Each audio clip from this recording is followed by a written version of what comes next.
બે મગર છે. એમાં પણ નાના છોકરાઓ રમતા હોય છે. પછી જ્યાં તકલીફે ઘણી હોય છે, વરસાદના લીધે પાણી અમારા ઘર સુધી અંદર આવી જાય છે.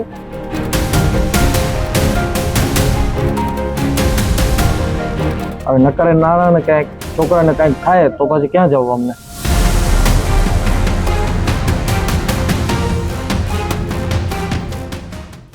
ચોમાસા દરમિયાન તળાવ, નદી તથા પાણીના પ્રવાહમાંથી જળચર પ્રાણી મગર બહાર રસ્તા પર આવી ગયા હોય તેવા અનેક બનાવો સામે આવે છે. પરંતુ ભુજનું એક નગર એવું છે કે જ્યાં લાંબા સમયથી બારેમાસ લોકો મગરના ભય હેઠળ જીવી રહ્યા છે. વાત છે ભુજના આશાપુરા નગર, શાંતિનગર, સમાફળિયું અને જયપ્રકાશનગર વિસ્તારની. અહીં આવેલી રાતી તલાવડી વિસ્તારમાં લાંબા સમયથી મગરો વસવાટ કરી રહ્યા છે.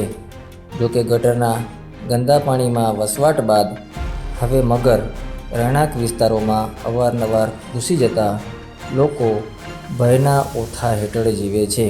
સ્થાનિક લોકોએ અનેકવાર વહીવટીતંત્રને આ અંગે રજૂઆત કરી, પરંતુ મગર પકડવા માટે કોઈ કામગીરી કરવામાં આવી નથી.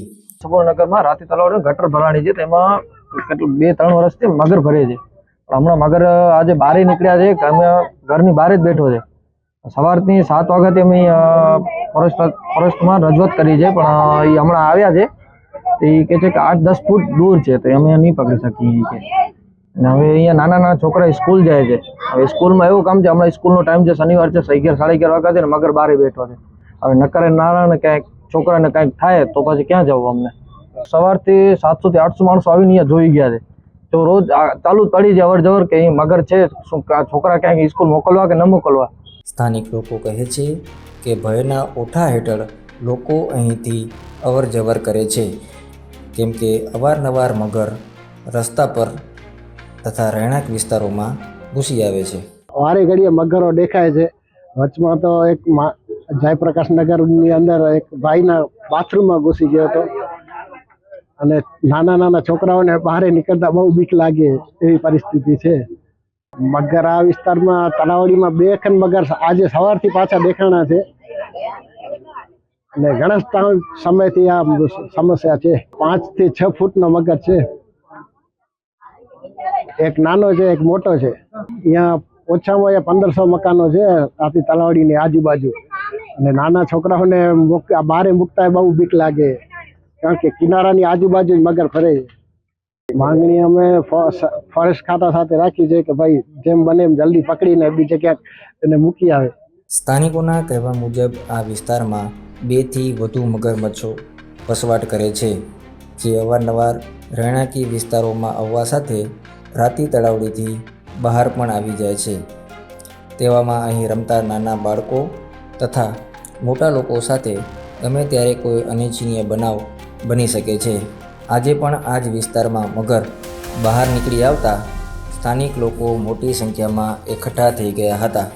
મગર પકડવા માટે ટીમ પણ આવી હતી, પરંતુ મગર પકડાયો ન હતો. મારું નામ વંદના ભાવિકો છે. અમે અહીંયા સરપંચ નાકે પાસે અહીંયા તળાવ પાસે રહીએ છીએ ને આજે છે ને મગર જોવામાં આવ્યો છે. 2 મગર છે. એમાં પણ નાના છોકરાઓ રમતા હોય છે. પછી જ્યાં તકલીફે ઘણી હોય છે, વરસાદના લીધે પાણી અમારા ઘર સુધી અંદર આવી જાય છે.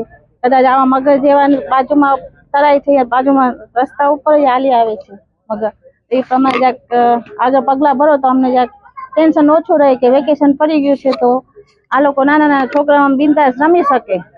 જ્યાં કોઈ નજર જ નથી કરતા આ બાજુ ક્યાંય, એવી એટલી તકલીફ હોય તો બધી જગ્યાએ જયારે ચૂંટણી આવે છે ત્યારે કેમ બધા આવો છો? તેમ થોડી ટાઈમ, 1-2 મહિને વર્ષે જોવા તો આવો અમારી બાજુ.